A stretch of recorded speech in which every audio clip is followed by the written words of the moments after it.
I was the floater friend growing up, and I know that that term can be really shitty and can mean a lot of shitty things because you're not first pick or you're not this and that.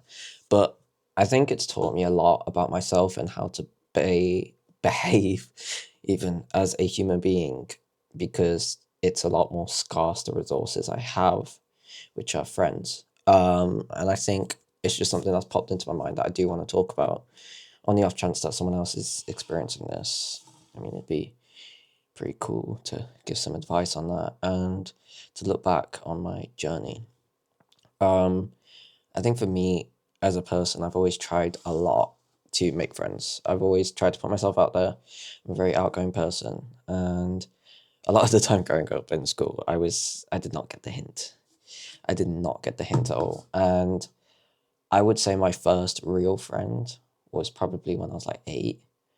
Um, I won't say his name, but it was very much of a I was only friends with you because I felt sorry for you kind of thing. Growing up with a disability and stuff, and that seemed to be a consistent pattern, which sucked because I didn't understand the fundamentals and the social dynamics of having a friend. For me, it was very much of okay, you are my friend because you feel bad for me and my situation, so you are going to do this out of pity, if anything, and so I never really had a close friend. I think going into secondary school, I remember like having no friends because I didn't know how to. So I started trying to talk to people and stuff, and I was in year 7, and I talk about the most weird and probably not acceptable stuff. I'll be real with you. The kind of conversations I'd have is like, imagine someone with no filter when they're drunk and they say everything that's on their mind. That was literally me in year 7 as an 11-year-old in a wheelchair. And then you think, he's a bit weird. I'll raise my hand. I'll put my hand up and accept that. Mainly because I just didn't know how to talk to people, which sucked. When you're in primary school, you have that building block of how to make friends. You learn through doing. Um, and I never really did the doing. Most people as kids, I always envied kids because it'd be like, oh, you want to come to my house after school? My mommy can pick us up. Yes, you were like 5 years old. But I would never have that opportunity. And I remember being in year 6 and I asked my mate, this same person, I was like, do you want to come to my house? We can play PlayStation and Fortnite and stuff. This was when Fortnite was really popping off in 2018.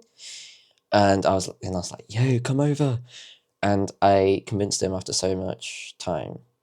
And the first time he didn't come, he just bailed. And he's like, oh, sorry, I couldn't make it. And I cried. I literally cried, which sucked. And then, however, I was very naive. And he was like, I'll come next Friday. And so I remember Friday, I had this appointment at the hospital. And I was eager. I was so eager to get back because it was like 4 or 5 o'clock. And he was meant to be there. And I think the idea was like, he was going to be at the house before I got back.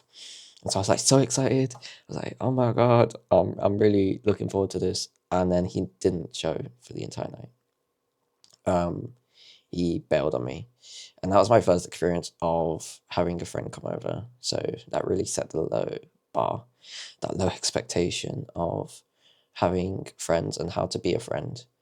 I was raised in a house, I have been raised by my mum, especially in a house where you do things without expecting reward. You do it because of your values, and she definitely gets a lot of that from Sikhi values, religious, because we're meant to just put everything out. We are going to do our best no matter what.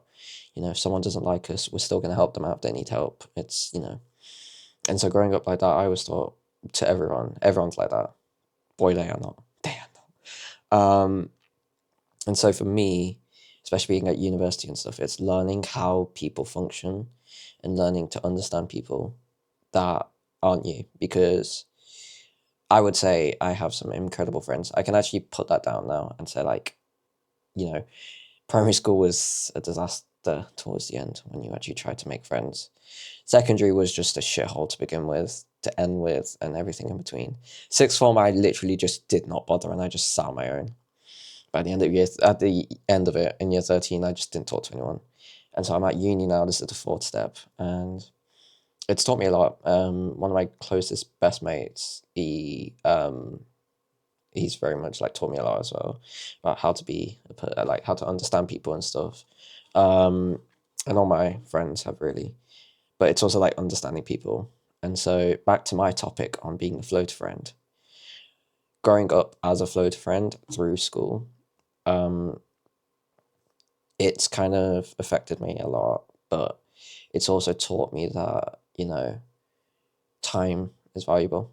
It's very much given me the opportunity to understand that, understanding clues, understanding social clues and boundaries, which was something so important for me to understand by the time I got to university, because now I've understood that I can take that in, absorb that information, and I can practically use that and be like, understand people's boundaries and stuff.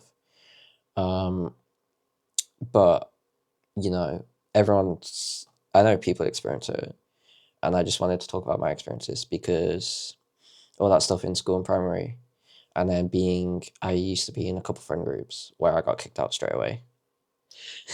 I got kicked out pretty quickly. Um, and so for me, I was very much like the odd one out, the black sheep of it all. You'd have the group chats without me. You would have the plans without me, and they would just be oblivious. They'd be straight up like, "Oh, sorry, I thought you were in. We forgot to invite you." And I'd be like, "Can you add me in?" And it'd be like, "I'll add you later. Don't worry, I promise." Spoiler alert, they did not. Um, and so what that's taught me as well, I think that's given me a lot of a backbone now, because I've experienced all that in the past pretty early on. So I'm kind of numb to it all now, I guess. And so when I kind of understand people's psychological, like if I notice a difference in their body language or whatever, that's my sign to be like, okay, maybe we change our approach a bit. I think it's really taught me how to be aware of people, understanding if there's something going on, understanding the little meticulous things.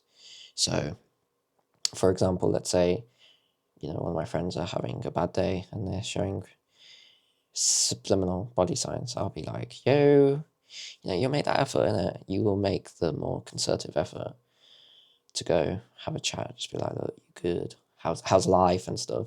And that's the thing. I always go to my friends. I'm always like, if I see them, I'm in a conversation with them. Hey, how you doing? We should do something. We should hang out. And a lot of the time they're like, yeah, let's do it, and we plan it. And I think that stemmed a lot from being the flow friend, because you want that acceptance. But also that fight or flight still kicks in a lot, where you're like, are they really friends? Do they really like me, or are they doing this out of pity? That is my big thing. Is this pity? So far, no. I've been really blessed to actually have grown-ups in my life now, not stupid 12-year-olds. But yeah, back to my point of being the float friend. It isn't bad, because you get to do your own stuff. You get to lock in. So when I literally gave up of trying to make friends in year 13, I locked in so hard at my A levels, and I'm in a great place now. I'm at incredible people, and obviously my brain is still trying to play catch up and ease its guards down, but it's allowed me to learn that taking time to understand yourself. So for me, I'm very much of a I need people around me, and sometimes that's not always possible, and I'll always be the first to make plans and stuff just because I like it. I know that's like my friends. They're probably the opposite. They like sitting on their own. They like playing games and just doing their own thing. They like their own company, and that's I'm the opposite. But one thing it's really taught me the importance of is understanding that middle ground. Um, so I've got a uni house next year in September, which I'm so excited for.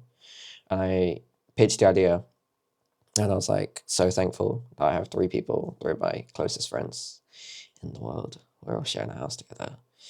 And I feel like I have that peace now. I'm like, I can relax a bit because I've got incredible friends, and I have my own group. There's three of us, and we just send reels. It's so funny. We just send shit reels to each other every day. But it's something that, you know, little me's always wanted. And now that I can sort of say that I've got it, it feels nice. And I feel like sometimes it is worth it that way because I've been able to learn my values. I'm still learning that, you know, if someone doesn't reciprocate the values, that's not an attack on me. That might just be how their behavior is and how they act and stuff, and, you know, their own stuff. Not everything is about me. That is my one biggest flaw, egocentrism. Thinking that everyone's got a problem with me. They don't. They really don't. And yeah, this was literally a ramble. I thought of talking about this and I was like, fuck it. Let's put it out there. So, y'all have a great evening. Again, it is 1:30 in the morning. I'm so bad at this. I didn't wake up for my lecture today. I literally woke up at 8:30 and I was like, let's do this. And then I just went back to bed and got up at 12 p.m. Oh my God, it was bad. But I have a 11 a.m., 10 a.m. today. So I'm going to try and make that. Love y'all. Bye bye.